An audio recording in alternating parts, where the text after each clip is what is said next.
Friends, welcome to my channel. तर चना डाळ चटणी खाल्ली आहे? नाही खाल्ली तर एकदा अशा पद्धतीने नक्की ट्राय करा.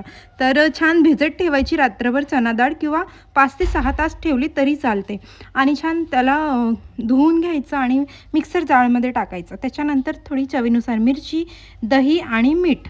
आता आपण लसूण किंवा अद्रक यासाठी नाही टाकत आहोत, कारण ही चटणी जी आहे मोस्टली पूजा जेव्हा असते, गणपती पूजा वगैरे, तेव्हा ही खाल्ली जाते आमच्या इकडे नागपूर साईडनी किंवा विदर्भामध्ये किंवा सगळ्याच ठिकाणी खात असेल मे बी.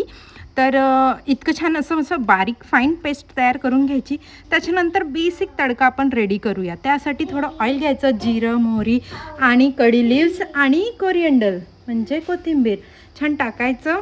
आणि बघू शकता इतकी टेस्टी यम्मी वाटते खायला. तुम्ही एकदा नक्की ट्राय करा, तुम्हाला पण खूप आवडेल. मला तर ही नॉर्मली खायला पण खूप आवडते, अशी स्पूननी खायला पण खूप टेस्टी वाटते आणि हेल्दी पण आहे, कारण चना डाळ हेल्दी पण असते. तर तुम्ही प्रेग्नेन्सीमध्ये वगैरे पण खाऊ शकता. ही चटणी बनवून खूप छान वाटते. एकदा नक्की ट्राय करा आणि मला सांगा की कशी वाटली.